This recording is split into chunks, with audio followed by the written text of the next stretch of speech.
تشارلي مدرس في الجامعة وهو شغال على النت بس ومش بيروح الجامعة علشان تعبان من السمنة المفرطة وعنده مشاكل وضمور في القلب بسبب الوزن الكبير ده، وهو كمان بيقفل الكاميرا علشان مفيش حد من الطلاب يشوفه وهو تعبان بالشكل ده، ولما بيسألوه بيقول لهم ان الكاميرا عنده بايظة ومش شغالة، وهو دلوقتي بيقرا مقال بس حاسس بوجع جامد في القلب ومش قادر يتحرك، وفي حد بيخبط عليه الباب وتشارلي بيقول له عندك المفتاح من بره افتح بيه الباب وادخل. ولما دخل الشاب ده كان تشارلي ما يعرفوش خالص واستغرب انه جاي عنده، بس لما الشاب شاف تشارلي تعبان قوي كده قال انه هيتصل بالاسعاف علشان التعب ما يزيدش عليه، بس بيقول له انه مش معاه تليفون وطلب التليفون بتاع تشارلي علشان يتصل له بالاسعاف، لكن تشارلي ما اهتمش بكلامه خالص وما رضيش يديله التليفون علشان يكلم الاسعاف، وبيديله المقاله المكتوبه وبيطلب منه انه يقراها له، وفعلا راح الشاب لتشارلي وسمع كلامه وبيقرا له اللي مكتوب في الورق، لكن في نفس الوقت كان تشارلي تعبان جدا ومش قادر يستحمل من التعب، وبعد ما خلص قرايه طلب منه التليفون بتاعه علشان يتصل بالاسعاف، وكان مستغرب جدا من اللي بيقراه ده، وتشارلي لسه برضه مش راضي يخليه يتصل بالاسعاف، وبيقول له انه مش بيروح مستشفيات وهيبقى كويس وشكره جدا على المساعده وطلب منه انه يمشي من البيت، وفعلا الشاب ده كان هيمشي لكن تشارلي طلب منه انه يرجع تاني علشان يديله التليفون بتاعه علشان واقع بعيد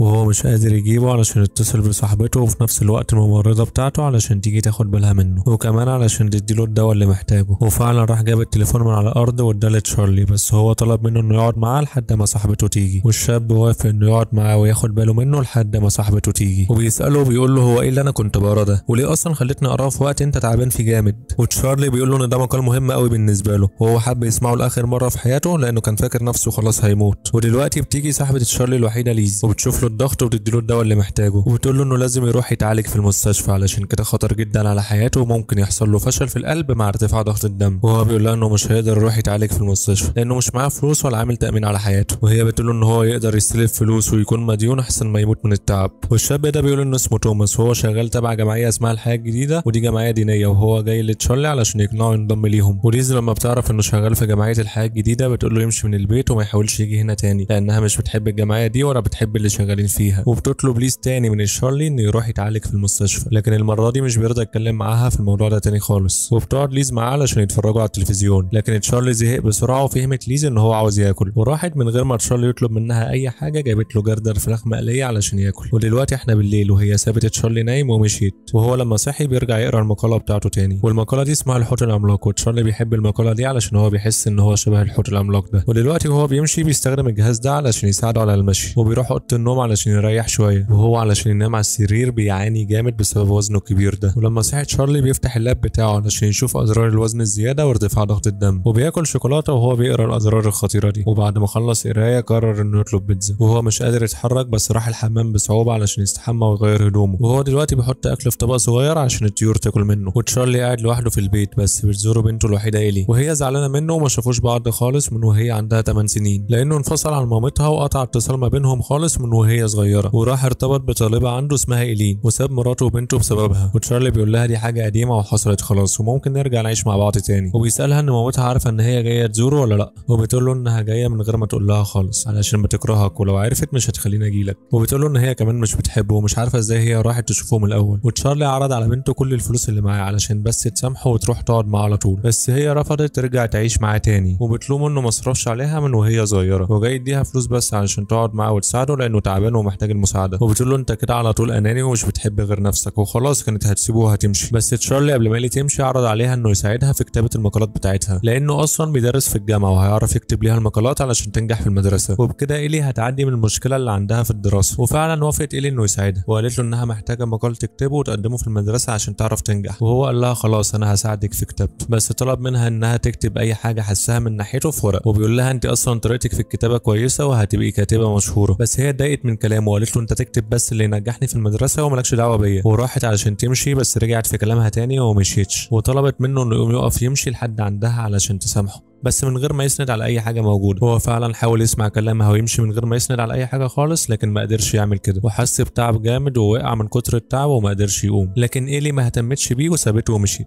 وجات ليز عشان تشوف تشارلي لو محتاج حاجه تجيبها له وتنظف الاوضه بتاعته، ولما عرفت ليز ان إيلي كانت موجوده مع تشارلي في البيت اتخانقت معاه وقالت له انه المفروض كان مشاها بره البيت خالص لانها عارفه انك تعبان ومحتاج المساعده وعمرها ما فكرت انها تيجي تزورك، وتشارلي بيقول لها ان ماري مراته هي السبب ان بنته تبعد عنه طول الفتره دي، وبيعرفها انه كان محتاج محتاج يشوفها في الوقت ده علشان تسامحه وترجع تقعد معاه تاني. وهي اتضايقت وسابته ومشيت، بس رجعت له تاني وتطلب منه ان إيلي ما تجيش تاني البيت خالص، وبتديله سندوتش هي عاملاه علشان ياكل. وتشارلي وهو بياكل كان متضايق جدا والاكل وقف في زوره وحس انه بيتخنق، لكن ليز اخدت بالها انه بيتخنق وراحت علشان تساعده لحد ما بقى كويس. ودلوقتي تشارلي رايح علشان يدخل الاوضه بتاعت صاحبته اولين، لكن مفتاح الاوضه وقع منه على الارض وهو ما عرفش يجيبه. وتوماس راح يشوف تشارلي مره تانيه، وتشارلي طلب منه انه يساعده ويجيب له المفتاح اللي وقع منه. وفعلا توماس راح معاه وجاب له المفتاح اللي وقع منه واداهوله. وتوماس بيسال تشارلي ايه السبب اللي خلاه يوصل للوزن والتعب اللي هو فيه دلوقتي. وتشارلي بيقول له ان إيلين اكتر حد حبه في حياته كلها وكان عايش معاه على طول، وبيعرفوا ان هي انتحرت بسبب ان ابوها كان رافض العلاقه اللي هي فيها معاه وعلشان هو اكبر منها في السن كتير. ولما انتحرت تشارلي زعل عليها جامد وقرر انه مش هيتحرك بره البيت، وبقى علشان يبسط نفسه بياكل كتير، ولما بيكون زعلان برضه بياكل كتير، وساب نفسه خالص لحد ما وصل للمنظر ده. وتوماس بيقول له ان هو جاي يساعده علشان يبقى احسن من الاول. لكن فجاه ليز بتيجي وبتجيب كرسي متحرك هديه لتشارلي علشان يبقى اسهل ليه في الحركه. ولما بتلاقي توماس بتكون متضايقه من وجوده، وتوماس كان هيمشي لكن هي ما خلتهوش يمشي علشان هي عاوزه تتكلم معاه، وراحت تتكلم معاه لوحدهم بره البيت، وبتقول له ما يجيش البيت هنا تاني. وبتعرفوا ان ابوها بالتبني كان شغال في الجمعيه اللي هو فيها. وبتعرفوا ان إيلين صاحبه تشارلي اللي انتحرت تبقى اختها، وبتقول له ان هي انتحرت بسبب شعورها بالذنب انها كانت عايشه مع تشارلي وبعدت عن كل الناس، وكمان خلت تشارلي يبعد عن عيلته ويعيشوا هما الاثنين مع بعض بس. وده خلى تشارلي يجيله اكتئاب وحس هو كمان بالذنب ان إيلين انتحرت بسببه. وبتقول له ان هي كمان كرهت ابوها والجمعيه اللي شغال فيها علشان هما كانوا السبب ان إيلين تنتحر من الضغوط اللي عملوها عليها، وهي ما اتحملتش كده وانتحرت. وتوماس بيقول لها انه جاي يساعد تشارلي يرجع طبيعي زي الاول، وانه ملوش علاقه باللي حصل خالص. بيقول لها ان هو يقدر يقنع تشارلي ان هو يتعالج ويبقى كويس. لكن تشارلي خد باله ان ليز قالت لتوماس على كل حاجه، بس توماس خد بعضه ومشي. وحاول تشارلي يدخل الاوضه بتاعت صاحبته تاني بعد ما جاب المفتاح، لكن المره دي ما عرفش يدخل علشان الكرسي كان اكبر من الباب، واتفرج على الاوضه بس وهو واقف قدام الباب. ودلوقتي تشارلي كان طالب بيتزا، ولما جه الدليفري كان سايب له الفلوس في صندوق البريد، وهو ساب له البيتزا بره. وتشارلي بيعمل كده علشان بتاع الدليفري ما يشوفش ان حجمه كبير وبكده ممكن يتريق عليه. وهو بياكل البيتزا كان بيتفرج على التلفزيون، وكان هيكتب المقال بتاع بنته علشان تيجي تاخده، بس هو اخد الورق اللي بنته كانت كاتبه فيه علشان يشوف هي كاتبه ايه. واللي كانت كاتبه انها بتتريق على وزنه الكبير ده، وكمان كاتبه انها مش بتحب تشوف تشارلي خالص. بس هو لما شاف الكلام ده كان عمال يضحك جامد، لكن الضحك ده سبب له ازمه قلبيه جديده، وعلشان يهدي نفسه كان بيفتكر كلام مقاله الحوت العملاق، المقاله اللي هو بيحبها، وفعلا ده خلاه يهدى ويبقى كويس. ويلي جت تاني علشان تشوف تشارلي يخلص المقال بتاع المدرسه ولا لسه، وبترفض بكل برود محاولات تشارلي علشان ترجع تقعد معاه على طول او حتى تكلمه كويس. وتشارلي قال لها انه مش هيخلص المقال ده غير لما تكتب اللي حاسه بيه في ورق، وفعلا اخذت الورق منه وقعدت تكتب. ويلي بتقول لتشارلي ان هو كان يقدر يتمسك بيها طول الفتره اللي فاتت ويشوفها محتاجه ايه حتى لو كان في خلاف مع مامتها. وتشارلي بيقول لها ان هو حاول يعمل كده فعلا، وكمان كان بيبعت لها الفلوس اللي هي هتحتاجها، وبيقول لها انت اكيد فاهمه ده كويس، وكمان انت طيبه واكيد هتسامحيني. بس إيلي ما ردتش على كلامه خالص ولا كأنه اتكلم في اي حاجه، وبتقول له ان هي هتقوم تاكل وهتعمل له اكل معاها. بس إيلي حطت منوم لتشارلي في الاكل علشان هي مش عاوزه تتكلم معاه تاني وعاوزه تشرب سجاير براحتها. ودلوقتي توماس بيجي مره تانيه وإيلي بتدخله البيت، وبيلاقي تشارلي تعبان ونايم وهو بيكون قلقان عليه، وهي بتقول له ما يقلقش عليه، هي بس حاطه له منوم في الاكل. وتوماس كان مستغرب ان هي عملت كده، وهي دلوقتي بتشرب سجاير. لكن توماس كان قلقان من اللي هي بتعمله، وقال ان هو هيمشي وهيجي في وقت تاني يكون تشارلي فاق. لكن إيلي كانت بتحاول تخليه يقعد معاها وما يمشيش، وكمان كانت بتحاول تقنع توماس انه يشرب معاها سجاير. ولما توماس وافق يشرب السجاير معاها، إيلي بتصوره بالموبايل بتاعها. ولما شرب النوع ده من السجاير كان عجبه جدا ووافق يقعد معاها شويه. وإيلي بتقول له انها مش مصدقه حوار اللي هو شغال في جمعيه الحياه الجديده دي، ويارث يقول لها هو مين علشان هي عاوزه تعرف هو مين بجد.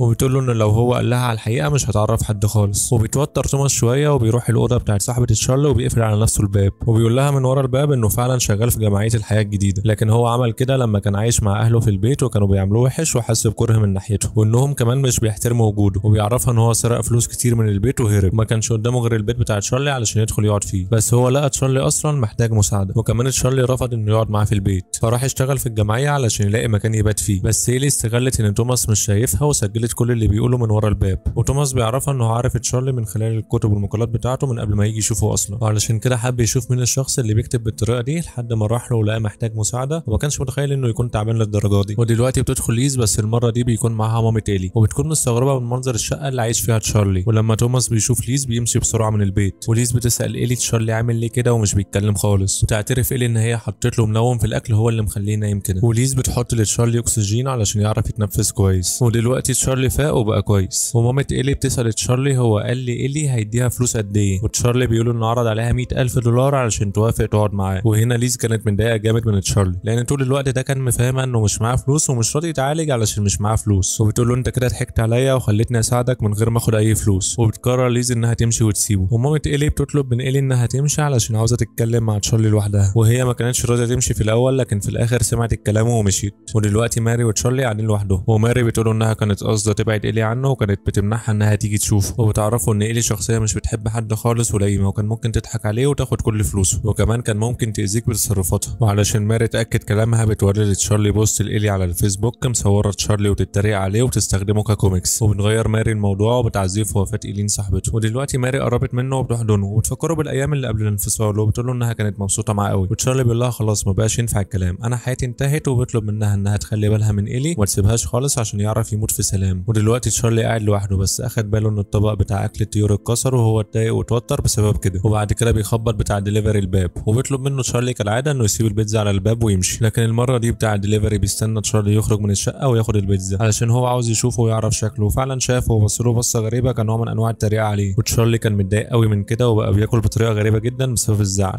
وفتح الجروب بتاعه مع الطلاب وكتب رساله بيبين بيها انه متضايق جدا من كل الطلاب، وبيقول عليهم انهم مش صادقين مع نفسهم. وتشارلي لسه متضايق وبقى بياكل بفتره كمان عن الاول، وبيجيب اي اكل موجود وبيحطه على البيتزا، واكل كميه كبيره جدا من الاكل لحد ما حس بتعب كبير ورجع معظم الاكل ده. ودلوقتي توماس راح لتشارلي علشان يعترف له بالحقيقه، وبيقول له ان ايلي بنته بعتت صورته وتسجيل بصوته، وهو بيعترف انه سرق فلوس من البيت لابوه، وهو لما عرف قال ان هو مسامحني وبعت لي علشان ارجع البيت تاني في اسرع وقت. وتوماس بيحاول انه يقنع تشارلي انه يروح يتعالج علشان يبقى كويس ويرجع طبيعي تاني، لكن تشارلي كالعاده مش بيهتم بكلامه علشان هو فاكر ان ده عقاب بيحصل له بسبب موت ايلين. وتوماس بيديله كتاب هديه وبيسلم عليه قبل ما يمشي. وتشارلي كان متضايق جدا وقرر انه يشغل الكاميرا ويظهر الطلاب على طبيعته علشان يعرفوا شكله، وكمان علشان يكون صادق معاهم. وبعد كده تشارلي بيمسك اللاب بتاعه وبيكسره. ودلوقتي بتروح ليز لتشارلي على الرغم انها زعلانه منه وبتلومه على اللي هو عمله في نفسه، وكان مخبي عليها ان هو معاه فلوس علشان يتعالج، وبتقول له انها كان المفروض اصلا تقطع علاقتها معاه من زمان بعد ما اختها انتحرت وابوها طردها من البيت، وكل ده بسبب معرفتك. وتشارلي كان تعبان ومش عارف يرد عليها، وليز حضنته وقالت له ان دي اخر مره هتشوفه فيها وهتمشي. ودلوقتي ايلي جايه بسرعه لتشارلي وكانت متضايقه وبتزعق له وبتقول له انت ليه اديتني مقاله مش صح هقدمها في المدرسه، لكن تشارلي بيقول لها ان هو اداها قصه الحوت العملاق، وبيعرفها ان القصه دي هي اصلا اللي كانت كاتباها وهي صغيره، وبيعرفها ان دي اقرب حاجه لقلبه والمفروض تكتب قصص طول عمرها لانها موهوبه ومش محتاجه حد يساعدها اصلا. وايلي هديت دلوقتي خالص وحست بالندم من ناحيه تشارلي، وبتقول له انت لازم تروح المستشفى علشان تتعالج، لكن كالعاده مش بيوافق انه يروح المستشفى، وبيطلب من ايلي انها تقرا قصه الحوت العملاق. لكن وهي بتقرا القصه كان تشارلي بيستجمع كل قوته وقدر انه يقف من غير ما يسند على اي حاجه خالص، وكمان قدر يمشي خطوات بسيطه لحد عندها، وكمان كان مبسوط قوي علشان بنته سامحته. هتلاقيني سايب لك اسم الفيلم وكل التفاصيل في اول تعليق. اشترك في القناه وفعل الجرس، واحلى سلام عليك يا بشواتي.